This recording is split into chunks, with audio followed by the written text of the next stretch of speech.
तिला संधी दिली, माझ्या पत्नीला ज्यावेळेस संधी दिली त्यावेळेस तो संघर्ष जो अटीतटीचा निवडणुकीच्या कालावधीमध्ये चालला होता, रात्री 2 वाजता उमेदवारी फायनल होती. या भावासाठी आमच्या दोघांची समक्षात मीटिंग झाली, त्यांनी मोठं मन दाखवलं. सकाळी अखेरच्या दिवशी 11:30 वाजता उमेदवारी मिळाली. या भावाने स्वतः फोन करून सांगितलं मी थांबतो, संधी तुम्हाला घ्या म्हणून, कारण की त्या पद्धतीचं वातावरण मी प्रभाग 1 मध्ये केलेल्याचा इम्पॅक्ट 2 मध्ये तयार झाला होता. म्हणून 2 मधले 4 सीट आम्ही काढू शकतो. आणि ते जी सीट आहे, ती जी भूमिका आहे, एका राजकीय पक्षाच्या शहर प्रमुखाचा तो प्रभाग पडतो, त्या ठिकाणी 4हीचं वातावरण फिरलं होतं. त्या ठिकाणी सगळ्या गोष्टी घडल्या होत्या. तिथल्या विरोधकांची पायाखालची बाजू घसरल्यामुळं त्या ठिकाणच्या लोकांनी हे घडवलं. प्रथमतः याच बरोबरीनं आम्ही पॅनलमध्ये आल्यामुळे जो पॅनल स्ट्रॉंग झाला, हे वातावरण झालं होतं. आम्ही बाहेर पडल्यामुळं आता तो पॅनल वीक होतोय का, असं जे वातावरण झालंय, तर ते माझी पत्नी काय होणार आणि ती पुढे काय करणार हे तिच्या प्रक्रियेमध्ये समजून सांगल.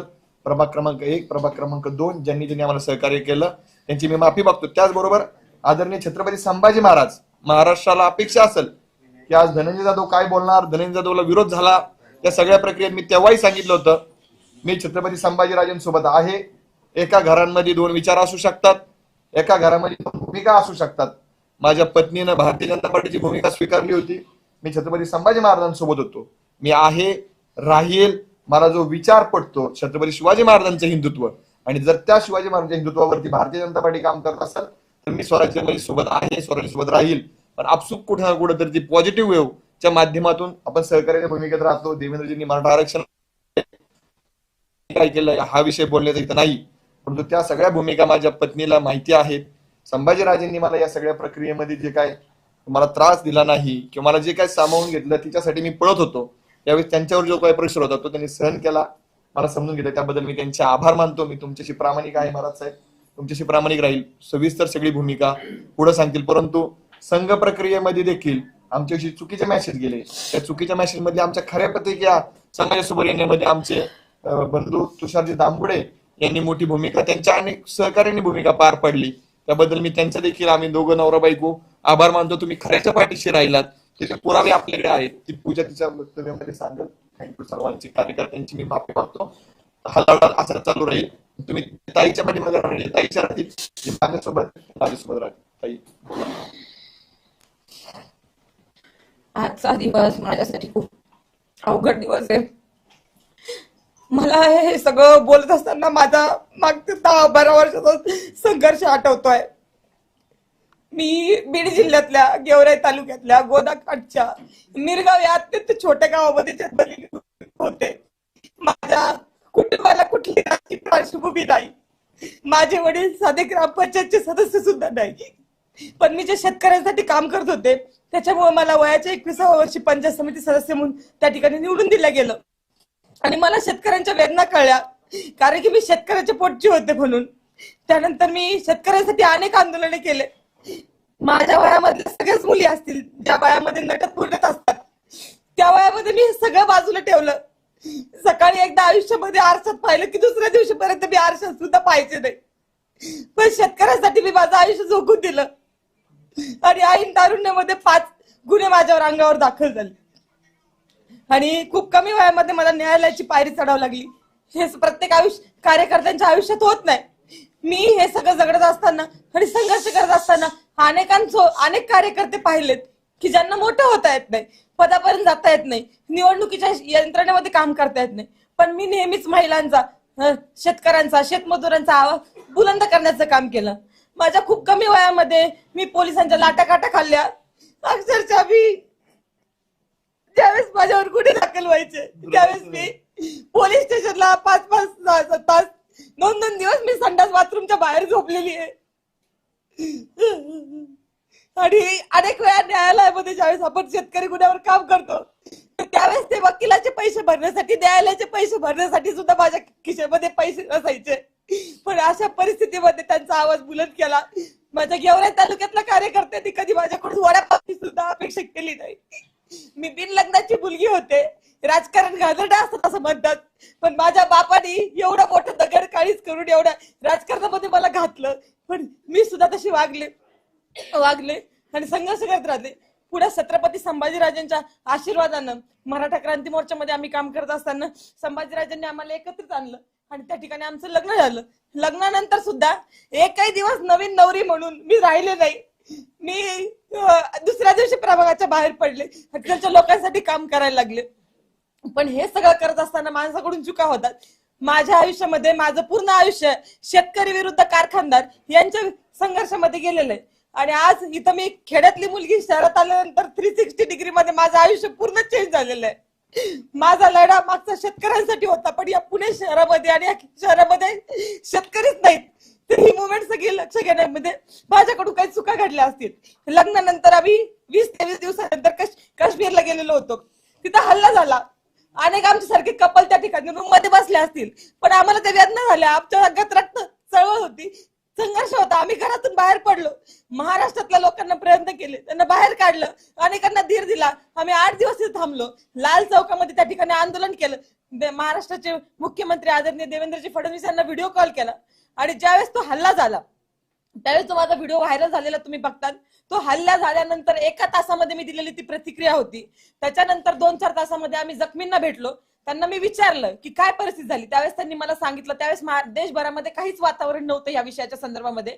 त्यावेळेस मी ती क्लिप दिलेली होती, कारण की मला असं म्हणायचं होतं की दहशतवाद्यांना आपल्या देशामध्ये कुठेतरी हिंदू मुस्लिम करायचंय आणि आपल्या देशाची एक अखंडता ही मोडून काढायची आहे. आणि म्हणून मी त्या ठिकाणी तसं म्हटले.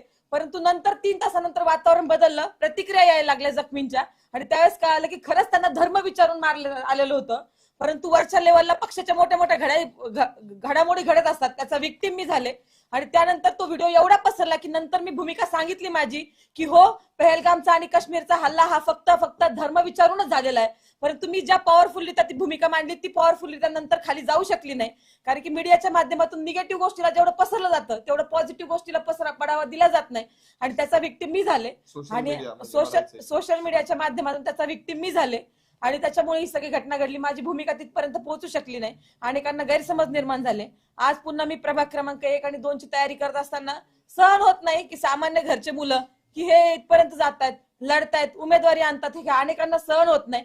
आणि त्याच्यामुळे प्रभाग क्रमांक 2 मधले जे काही पूर्वीचे उमेदवार असतील, आमचे विरोधक असतील, ज्यांना पिढ्यानं पिढ्या राजकारण करायचंय, त्यांना हे सहन होत नाही की 8 महिन्यामधून आलेली मुलगी इथं हा या 8 महिन्यामध्ये एखादी मुलगी येते. भारतीय जनता पार्टीची उमेदवारी मिळवते. त्यांनी पूर्ण प्रकारे प्रभाग क्रमांक 2 मधून निगेटिव्ह व्हिडिओ बनवले. त्याचबरोबर मी मराठा आरक्षण चळवळीमध्ये काम करत असताना त्यावेळेस आम्हाला राज्याचे मुख्यमंत्री आदरणीय देवेंद्र फडणवीसांना मराठा समाजाच्या भावना व्यक्त करण्याची संधी भेटत होती. मुंबईमध्ये पहिल्यांदा मराठा क्रांती मोर्चा झाला. त्यावेळेस मी वयाचे 20व्या वर्षी असेल. त्या समाजाच्या भावना मी मुंबईच्या त्या स्टेजवर मांडल्या. त्यावेळेस माझ्याकडून समाजाच्या भावनेच्या व्यतिरिक्त आदरणीय देवेंद्रजी फडणवीस यांच्याबद्दल खालच्या भाषेमध्ये एकही शब्द बोलला गेला नव्हता. पण कुणीतरी एक मुलगी होती क्रांती मोर्चातली, तिच्या तोंडातून असं वाक्य गेलेलं आहे की देवेंद्र फडणवीस साहेब, मी मराठा आरक्षण मागते, तुमची बायको मागत नाही. तर हे वाक्य माझ्या तोंडातील नाही, हे वाक्य कुणीतरी इतर मुलीने बोललेलं आहे. परंतु आज ते माझ्या तोंड घशी पाडलेलं आहे. आणि हे मीच बोलला सांगते. मी वारंवार सांगतेय की हे वाक्य माझं नाही, मी व्हिडिओ रिलीज करते. परंतु ही जी प्रभागातली टीम आहे विरोधकांची ट्रोलर्स करणारी, ही मोठ्या प्रमाणामध्ये फैलावत चाललेली, ह्याचा विक्टीम, ह्याचा बळी मी आज ठरलेलं आहे. मला सगळ्यांना एकच विनंती करायची की सामान्य कुटुंबातून येऊन हे करणं. हा, राहुल गांधींचा एक फोटो माझ्यासोबत व्हायरल होतोय आणि मी कुठेतरी त्यांच्या मुवमेंट मध्ये आहे आणि भाजपमध्ये मला एंटर केलं असं पण पसरवलं जातंय. मी शेतकरी संघटनेत काम करत होते.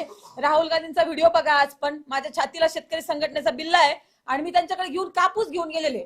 माझ्या गावाकडून मी एसटीने राहुल गांधींना भेटण्यासाठी पोहोचले होते, कारण की ते मराठवाड्यात आलेले होते. एसटीने पोहोचून सकाळी 5:30 वाजता मी त्यांना गाठलं होतं आणि त्यांना सांगितलं होतं की आयात निर्यात धोरण हे कापसाचं बदललं पाहिजे, त्याच्यावर काम झालं पाहिजे, तर शेतकऱ्यांना कापसाला न्याय भेटेल, शेतकऱ्यांना भाव भेटेल. परंतु आज ते कापूस वगैरे सगळं सोडून दिलंय त्यांनी. फक्त त्यांनी काहीतरी व्हिडिओ व्हायरल करायचा, एखादं कुणाला तरी भेटतं. अशी खूप मोठी गँग मला वाटतं देशभरामध्ये झाली. याचं विक्टीम सामान्य घरचे मुलं होतात.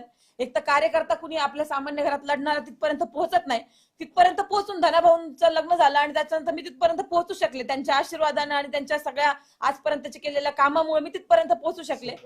परंतु आणि सगळ्या सहकार्यांमुळे, धनाभाऊंना ज्यांनी आजपर्यंत सहकार्य केलं त्यांच्यापर्यंत मी आज पोहोचू शकले. परंतु हे सगळं मोडीत काढण्यासाठी त्यांनी हे षडयंत्र केलेलं आहे. मला माहिती आहे की भारतीय जनता पार्टीने मोठ्या मनाने मला या प्रक्रियेमध्ये स्वीकारलं होतं. आणि ज्यावेळेस आपलं लग्न होतं त्यावेळेस हिंदू धर्म संस्कृतीमध्ये आपण पतीला देव मानतो. त्या ठिकाणी मी त्यांना देव मानून त्यांनी घेतलेला निर्णय हे त्यांच्या दोघांनी एकत्रितपणे विचार करून आम्ही भारतीय जनता पार्टीची पूर्ण आचारसंहिता असेल, त्यांचे नियम कानून असतील किंवा त्यांची एक ठेवण असेल, ती सगळी समजून घेऊनच मी भारतीय जनता पार्टीमध्ये प्रवेश केला होता.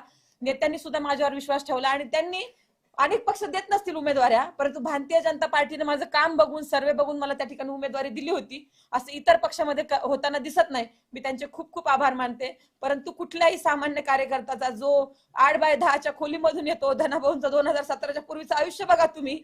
8x10च्या खोलीमध्ये धनाभाऊ मोठेचे झालेले आहेत. अक्षरशः त्या रूमला संडास बाथरूम सुद्धा नव्हतं. अशा परिस्थितीमध्ये धनाभाऊ मोठे झालेले. तिथंच बेडरूम, तिथंच किचन, वरतू कॅवला रूप पडू नये म्हणून त्याला मध्येच खांब लावलेला. अशा परिस्थितीमध्ये हा कार्यकर्ता मोठा झालेला आहे.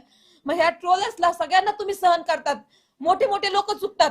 मी म्हणत नाही की मी चुकले नाही. पहलगामच्या प्रकरणामध्ये मी चुकले असेल, माफी पण मागितली, मी दिलगिरी व्यक्त केलेली आहे.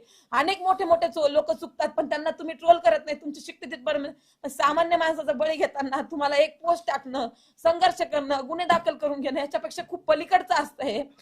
जस्ट मोबाईल हातामध्ये घेऊन पोस्ट टाकणं, ती व्हायरल करणं एवढं सोपं हे आयुष्य नसतं. मुलीचं तरी कायमच नसतं. आणि मला असं वाटतं की ते तुम्ही सगळेजण केल्याचे तुम्ही यशस्वी झाला. माझ्याशिवाय दुसऱ्या कार्यकर्त्याचा तुम्ही बळी घेऊ नये. पण जसा माझा बळी गेलाय, मला जाणीव आहे की प्रभाग क्रमांक 1 मध्ये मी तयारी करत होते, पण प्रभाग क्रमांक 2 मध्ये ज्यावेळेस मला उमेदवारी भेटली त्यावेळेस सुभाष भाऊ चव्हाण असतील, माझी छोटी बहीण म्हणेल मी तिला, ती पण मी जसे बिना लग्नाचे असताना राजकारण करत होते, तसे बिना लग्नाची बापाच्या आधाराने राजकारण करणारी आदिती बाबर, तिला ही उमेदवारी भेटणार होती, पण ती मला भेटली. ती माझी बहिणीसारखी आहे. मी तिच्या वेदना कळू शकते. ती सुद्धा एका लढणाऱ्या बापाची मुलगी आहे. तिच्यावर माझ्याकडून अन्याय झाला, तिचे मी खूप खूप मागे मारते. पण भविष्य काळामध्ये जिथं कुठं मला यांना संधी देण्याचा प्रयत्न होईल त्यावेळेस मी सक्षमपणे माझा सगळा त्याग करून त्यांच्या पाठीशी उभा राहील. आज असं म्हणलं जाते की प्रभाग क्रमांक 2 मध्ये ह्यांना पॅनल कमकुवत करायचा होता म्हणून त्या ठिकाणी केलंय. पण मला त्या प्रत्येकाला सांगायचंय, मग राहुल दादा जाधव असतील, सुधीर वाघमोडे असतील आणि त्याचबरोबर आमच्या रेणुकाताई चलवादी असतील, या सगळ्यांना प्रभाग क्रमांक 2 मधल्या नागरिकांनी उचलून धरलं पाहिजे. यांच्या पाठीशी उभं राहिलं पाहिजे आणि यांना 15 तारखेला कमळ या चिन्हावर मतदान केलं पाहिजे. हे सगळं बाजूला सावरून मला एकच सगळ्यांना विनंती करायची आहे की मी भारतीय जनता पार्टीची आता कार्यकर्ता झालेली आहे. मी या पक्षामध्येच काम करणार आहे. सगळ्या संघ परिवाराने मला मोठ्या मनाने समजून घेतलं. अतिशय चांगली लोक आहेत ती. त्यांनी माझी भूमिका समजून घेतली आणि त्यांच्यासोबत मला काम करायचं. संघ परिवाराने मला समजून घेतलं आणि महाराष्ट्रामधल्या हिंदुत्ववादी संघटनांनी सुद्धा मला विनंती करायची की इथून पुढच्या काळामध्ये मला हिंदुत्वासाठी, मी स्वतः हिंदू आहे, हिंदुत्वासाठी मला काम करायचं. तुम्ही सगळ्यांनी मला सामावून घ्यावं. आणि खेड्यातली मुलगी आहे मी, चुकली असेल, शहरातल्या सगळ्या गोष्टी समजून घ्यायला मला वेळ लागेल.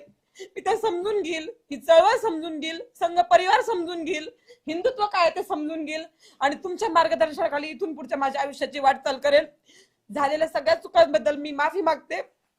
आणि माझ्या शहरात आणि राज्यात त्याचबरोबर जिथं जिथं भारतीय जनता पार्टीच्या कार्यकर्त्यांना माझी गरज असेल तिथं मी जीवाचं रान करणार आहे. मला माहिती आहे की आम्हाला मराठवाड्यामध्ये म्हणायचे की आपली मराठवाड्याची शेतकऱ्याची वाघीण आहे, परंतु वाघीण ज्यावेळेस जखमी झालेली असते तर त्यावेळेस ती अतिशय जोमाने काम करते. तसंच भारतीय जनता पार्टीचे सगळे उमेदवार निवडून जाण्यासाठी मी जोमाने काम करणार. मी जसं स्वतःसाठी लढले असते त्याच्यापेक्षा जास्त मी त्यांच्यासाठी लढणार. आमचे सगळे फाउंडेशनचे कार्यकर्ते, धनाभाऊंवर प्रेम करणाऱ्या माझ्या बहिणी, यांनी मी अतिशय नवीन असताना सुद्धा माझ्यावर बहिणीसारखं प्रेम केलं. त्यांचे ऋण